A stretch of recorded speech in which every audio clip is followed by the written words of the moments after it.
What it do, YouTube? It's your boy Big Matt. I was looking a little fuzzy wuzzy, so I decided to stop by the homie's barbershop, Faded Barbershop, and get faded. You already know, my homie is a real inspiration to me. You know, he came from the bottom and he made it happen. So we're going to be doing an interview with him today, and I really hope y'all enjoy it. Without further ado, let's get into it.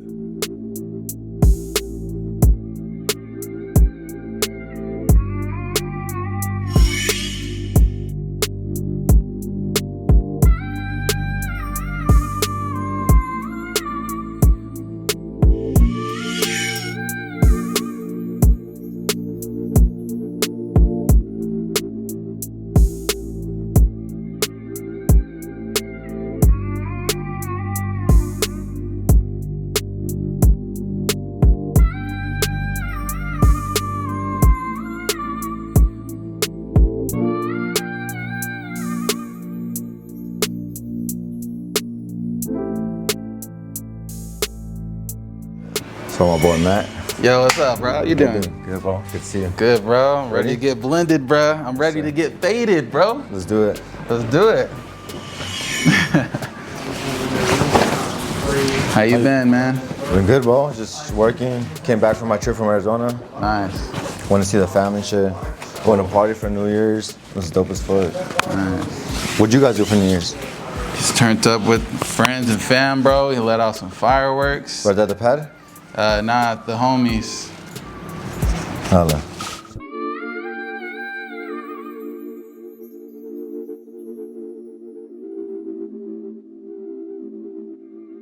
I'm just gonna ask you just a bunch of questions, and it's gonna be all off the dome. Okay, bet. So, just tell us a little about yourself, man. Where you're from, how old you are, you know, all that good stuff. Shit, I'm from And your name too, by the way. I'm pretty sure. Okay, so I go by Diego. My real name is Diego. Luis Diego Flores. Social Security is now. And what are you gonna do? The same thing? The low fade or mid fade? Yeah, low skin fade, and yeah, just you know the drill. For sure. Yeah, bro. So I was born in Phoenix, raised in Tucson, Arizona, which is like about an hour and a half south of Phoenix. And yeah, I grew up there most of my life. Lived a few years in Mexico, where my mom's from. And then at the age of 18, I believe, 18 or 19, I moved out here to Cali, to San Diego to be specific. Just basically to chase my dreams, you know, about becoming a successful barber, entrepreneur, you could call it. And it's been about 6 years now, and yeah, man, shit. We're here now. I've had this barbershop. I actually opened up my own barbershop in 2024. So it's been a year and a half, and it's going great. Okay. And yeah, it brings us to now, you know. I met you guys about 4 or 5 years ago, and you guys basically became my family, and the rest is history, huh? Yeah, I feel you, bro. So, you say that, you know, you got this barbershop in 2024, but that takes a lot, man. So tell us a little bit about where you started from when you first started becoming a barber. Okay, so I started cutting actually in Mexico when I was living in Mexico. I don't remember the year, but I was in 7th grade. I was in 7th grade, and my brother was a barber, so I mean, it was kind of always around, you know? So I never really thought I was gonna be a barber, but there's a point in my life where my older brother wasn't around, so my little brother needed a haircut, and my mom was basically like, "You want to cut your little brother's hair?" And I was like, "Fuck it," you know. And I cut his hair, and literally the next day I had clients, like his friends were like, "Hey," he told me, he's like, "Diego, my friends need haircuts. They said how much, you know." So then I just fucking. The next day I had clients basically, but I already knew how to work the clippers of so many years, watching my brother cut hair. And before that, my mom used to cut his hair, so it just kind of picked it up, you know, and kind of went from there, to be honest. Then I started charging 20 pesos a haircut, so that's like $1 in That's $1 here, you know. But out there was something, you know, considering I didn't have good tools or I didn't really know what I was doing, you know. So, started cutting your brother's hair because older brother wasn't around. Yep. And you're doing the family a service, and then by you doing a service, people started recognizing and coming to you, and that's where the journey began. Basically, yep. Now, I mentioned the briefcase, bro. Can you tell me how barbering was like with that briefcase? With the briefcase or with that one? With the briefcase, cause I know that you used to pop up on people and show them. Yeah. Like the homie Kendrick Lamar. Sometimes you gotta pop out and show people. Sometimes you got showing it. So tell me how that part of your journey was when you were moving around. So before briefcase, it was actually just a little plastic box, bro, where I just carry my clippers. First, it was like a bag. Then it was like a little plastic box. I don't know where I got it from, but that's basically where I carry my clippers. There was a point where I'd cut my friends at school. Just like, I mean, the situation kind of came like they needed haircuts and they had like an event after school. Like they were athletes, you know, they paid for the school. So there was a few times where I actually cut in class in school, and that's kind of where the briefcase came from. And eventually, from a plastic box, I upgraded to a briefcase, looking more legit, you know. So I was able to be mobile with it and pull up on people at job sites, mechanic shops, bro, you name it, on the side of on the sidewalk, bro. I basically cut hair everywhere, you know, and the briefcase is kind of like a stamp, you could say, because you remember me pulling up with a briefcase, you know? Yeah, bro, that was the milestone. Yeah. Can we actually see it? Yeah, I got you. Show us your briefcase, man. What's in the freaking case, yo? So this is it, guys. Briefcase. Got it's all kind of old and clippers. dusty now, but this is where it began. This was where Dago Chops began, right here. You can't go nowhere without it, though. He always got it on him. So don't think he's lacking. He'll give you a fade and a heartbeat. For sure. But yeah, man. I remember not too long ago you working at a shop not too far from here. Maybe it was in Lemon Grove? No? La Mesa. La Mesa? Yep. And what was it like working at someone else's barbershop? I mean, to be honest, it was the second shop I ever worked at. Because my first shop I ever worked at, I was 18 in Tucson, Arizona. And it was dope, man. It was dope, like from cutting at my house. I kind of had a little setup at my house. So I would cut hair in my living room, you could say, and I had a little setup, a chair, a mirror. But then going to actual barbershop was a big step, you know? Not only that, when I moved out here and I found the barbershop here in San Diego, that gave me the opportunity, you know, coming from Arizona, having no clients, you know, basically being new to the city. And they opened the doors for me and they helped me out a lot. So yeah, shout out to Legends Barbershop and Tim the Barber, that opened, you know, received me with open arms and taught me a lot of what I know now about running a shop and things like that. So I basically just started off like as the new guy, you know, nobody knew me. I was from out of town, and it kind of started from scratch, you know, considering that when I came from Tucson at the time, I was kind of like, had my own flow going over there already. I had clients, I had, you know, I had movement, I was making good money, but I don't know, I just felt like I outgrew the city I was in and I knew there was better and bigger things out there, you know, so that's when I landed out here and yeah, I was working there for 4 years at Legends, and then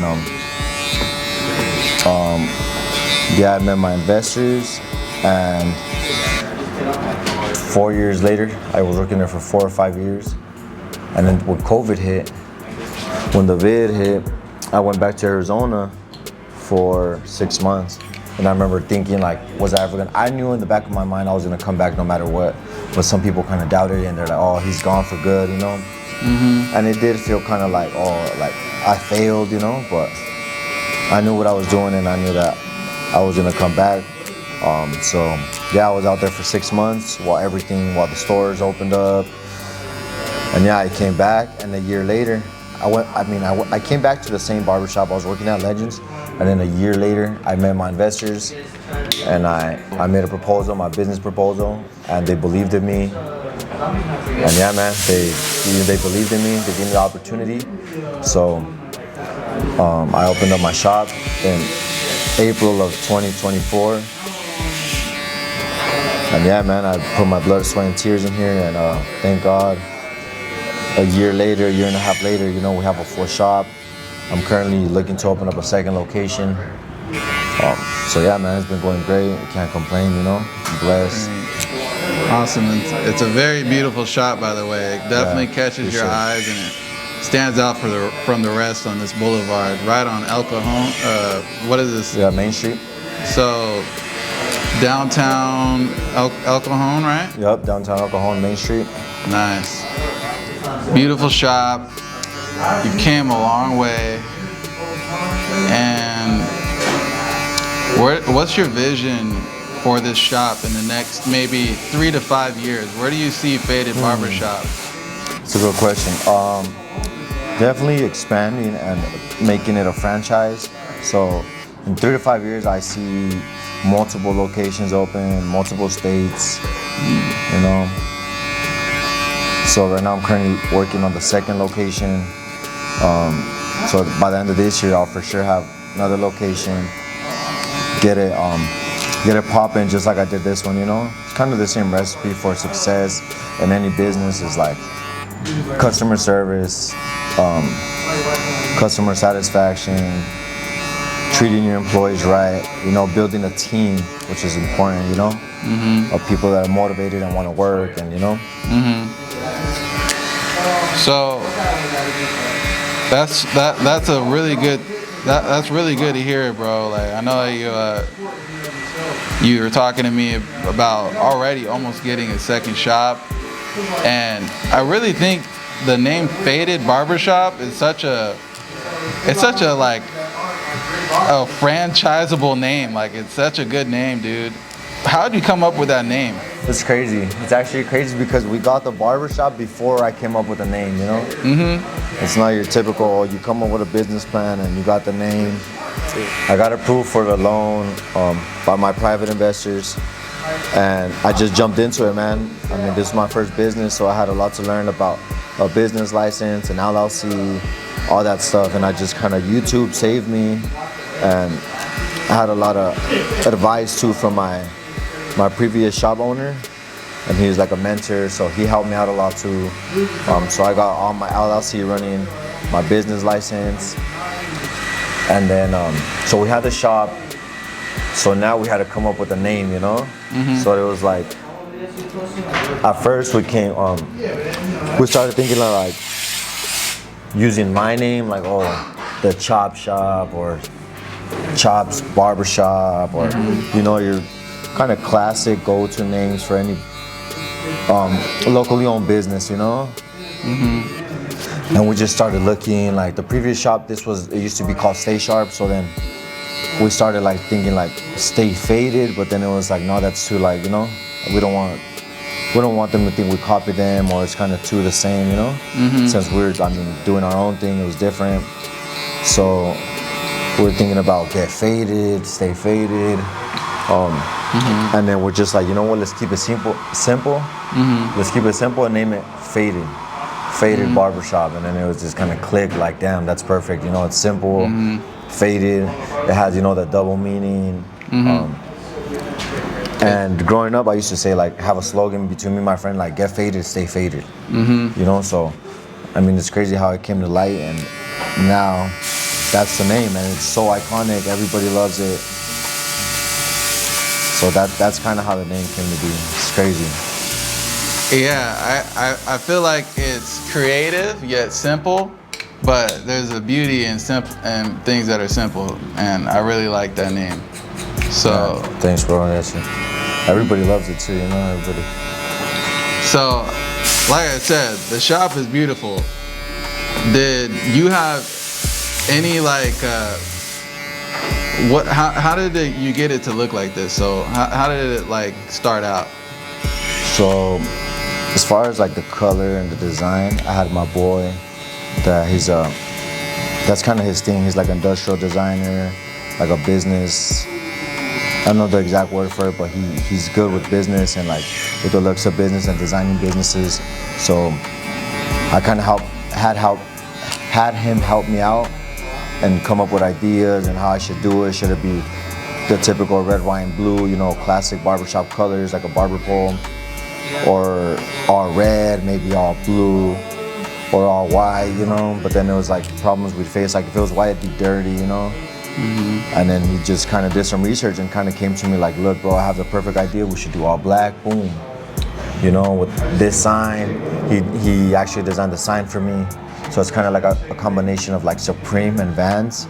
Oh. So you see it now, you know how like the Vans has like the period on it, and like the Supreme is like just the bold letters, you know? So that's kind of how the design came to be, and we just brought it to life, you know? From there, it was like start working, start painting, designed the sign, he designed it for me, had that made, and it's like, it's funny because on Google, we had already had the digital picture of how the shop was gonna look on Google before we had the actual sign or the front painted. So it's like if you go on Google, it already said Faded Barbershop with the black paint, the big faded sign, but we didn't even have the sign yet. Dang. So it was kind of funny, like. That's cool. Yeah, it was just like as we went, you know. Really took the steps necessary to get that design on fleek. Yeah, exactly. Yeah, and we were kind of, and then from there we got everything made and it came together, bro. And it's like, it turned out better than I thought, you know. Cool. So I know you said that you worked at a barbershop before this. What was that initial step to getting your actual barber license? Like, and what pushed you to get it? And you know, how was that? Was that hard in your opinion? My barber license or the business license? The barber license. Well, I had started barber college in Arizona, but because I moved out here, I was never able to finish. So then when I was out here, you know, working at my old shop, I didn't have the resources or the funds to really get in school and finish it. So I was thugging it out for a little bit. And then once I got this shop, I found the correct people, and I was able to finish paying off my school and transfer my stuff out here. And I actually got my California barber license. So basically, I kind of had the barber shop before I had my barber license.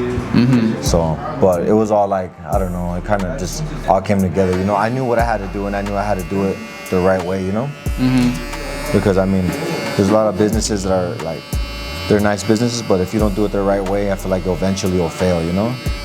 So I just knew I had to do it the right way and get my license, and get my LLC, my business license. So now I'm all legit. I got everything. So I mean, basically nothing can stop me now, you know? I think that's really beautiful, because to be honest, man, that's just like, it just screams businessman. Because a lot of people conceive that you need to have all your ducks in a row before you start handling business. And that's opposite of the truth. Now, I've heard like some really rich millionaire guy talk about just do it, get started, and all the logistics come later. Yep, that's kind of how it went, to be honest. And I think that's like a very powerful thing to know if you're trying to get into business. And speaking of business, do you have any tips? Would it kind of be similar to like what you read? It's like, just get started, you know? Like everything else will kind of fall together, you know? But if you wait for everything to be perfect, it's like there's never a perfect time, you know?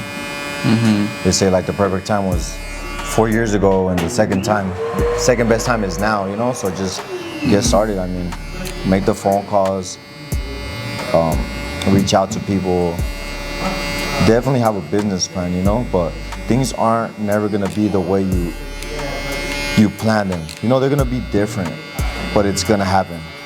You know, things are never gonna be like, I never thought I would have the barbershop in San Diego, or like I've always been like a business person, so I always knew I was gonna be a businessman, and I was actually opening up a food business before this, but it was just like kind of destiny led me to open up a barbershop. So then it just clicked, you know. But I would say just go for it. You know, don't care what people think. None of that matters. You know, because at the end of the day, if it's gonna be successful, it's up to you. If it's gonna fail, it's because of you. So that's kind of what really backed me up. Is that I knew if it was gonna get done and if it was gonna be done the right way, and if it was gonna be successful, it was gonna be up to me. So that's kind of why I felt really secure, because it's like it's up to me at the end of the day. It's not up to anybody else, you know.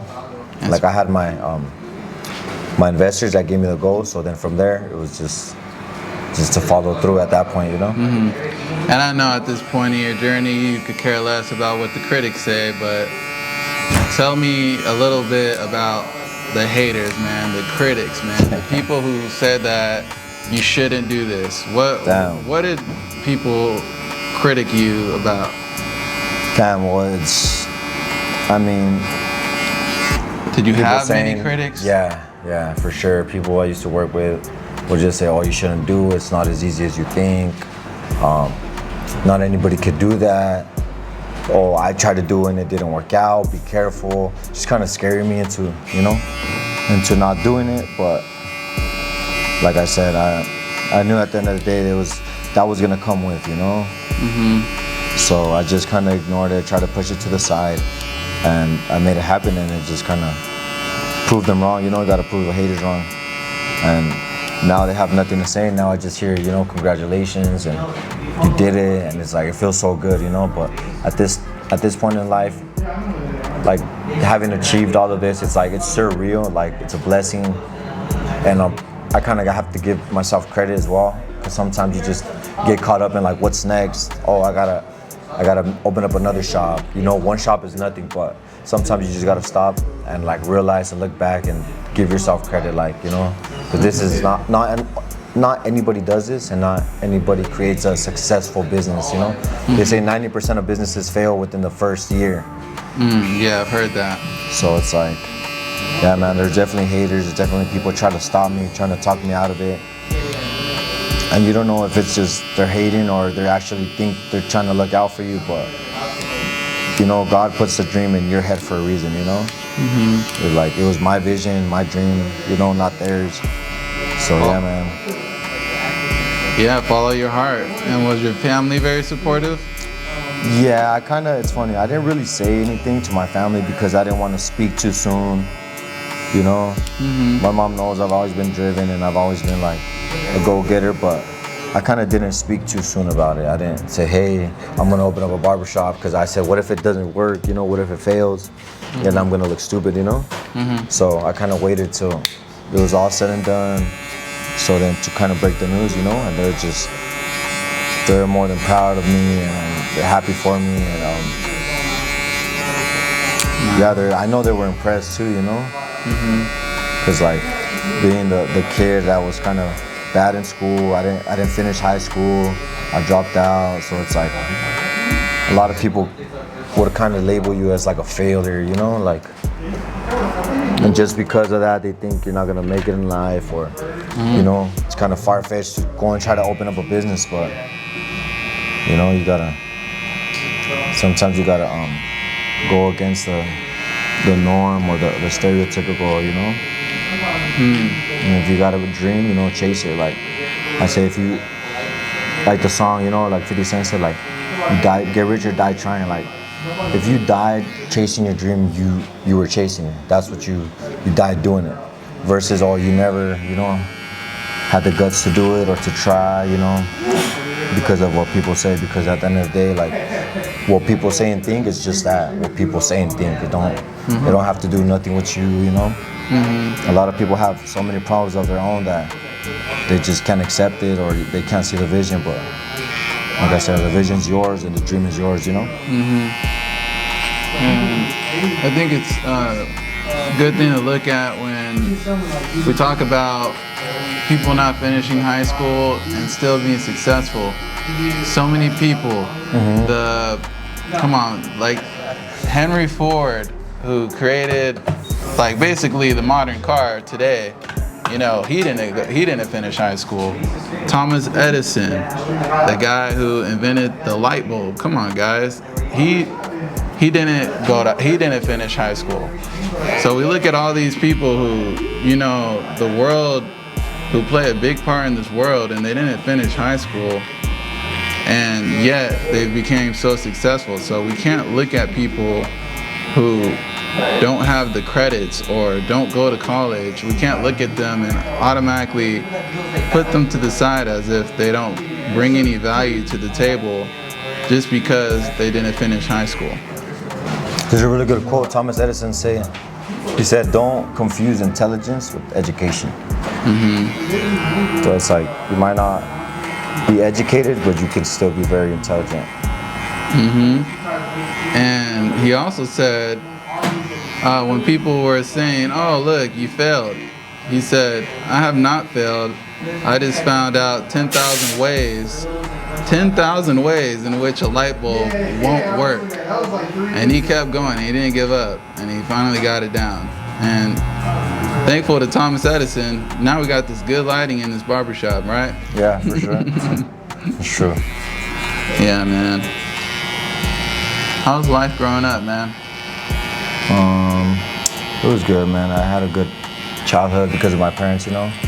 We didn't have much money, but we're always like spoiled with love, you know. So I never really know what it was like not to have money because I was just so busy having fun as a kid, growing up, and like playing on the street, you know. Playing sports my whole life. So I wouldn't say I had a rough childhood at all, you know. It was kind of like the complete opposite. Like we were blessed, and like I said, now that I'm older, I realize we didn't have much money, but that really didn't matter, you know, because we'd always be together, and you know, that's what really matters is like being with your family, you know. That's good, man. Glad to hear that. Yeah, shout out to my mom and dad for raising me the way they did, and you know, like I say, I never really had a rough childhood at all, you know. The rough part was when I started moved to Cali on my own, and you know, chasing this dream, and had to leave my family behind. You know, that was the tough part. But you know, it builds character at the end of the day. So. And that character has a lot to deal with your drive, which, you know, how you came up in life has a lot to play with the moves that you make as an adult and what you become ultimately. So that's why I thought I asked that last question. Yeah, it's a good question. But yeah, man, thanks for you know, for this interview, man. Yeah, thank you for taking your time to want to interview me and be curious and take interest, you know, in my story and my upbringing. It's very, I think it's a very inspiring story, and honestly, hopefully this video can get some traction, and you know, we'll see a lot more entrepreneurs coming up these days. Yeah, don't pay attention about what the people say or your doubts, you know. If you have a dream, just fucking chase it, you know. It's your dream, your vision. If it's gonna get done, it's up to you. That's it. Yes, sir.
All right, bro. As y'all can see, the homie got me faded. He got me faded in the hoe. You already know. Faded as can be. Hey, bro, I appreciate this interview, bro. You're the realest. What's your socials, bro? I appreciate you too, man. Thank you for coming out. My socials is Dago Chops on IG, DAYGO, CHOPS, like pork chops. but it's Dago Chops. That's my Instagram. That's my Twitter as well. So you guys can follow me. Follow my YouTube channel too. It's Dago Chops. I got a lot of haircut content on there. If you guys are up and coming barbers or curious to learn, I got a podcast on there. I got some tutorials. So yeah, come check me out. Subscribe. You already know. Subscribe. Like my boy's channel. Drop a comment if you guys fuck with this interview. And any videos you guys might want to see us do in the future. Because this is my boy, so we're always hanging out. So Yes, sir. you guys definitely see me on this channel before, and you guys are gonna keep seeing me. As far as he's gonna come out on my channel, so yep, stay tuned. Hey, bro. Any events coming up? Yeah, actually we're having a barber event on July 13th. You guys don't want to miss out. We're gonna have live performers, rappers, giveaways, cash prizes, all kind of things. It's not just for barbers, for everybody that wants to come out, support, food vendors, all that. So yeah, pop out. We're gonna have Fast Lane perform as well as other barbers competing, artists performing, and all that good stuff. So yeah, don't want to miss out. July 13th, save the date at Faded Barbershop. The address is 149 East Main Street, El Cajon. And if you guys have any questions, feel free to DM me, Dago Chops on Instagram. Yes, sir. You already know how we're rocking, guys. Hey, have you guys yourselves a wonderful day. Yes, Peace. Gone.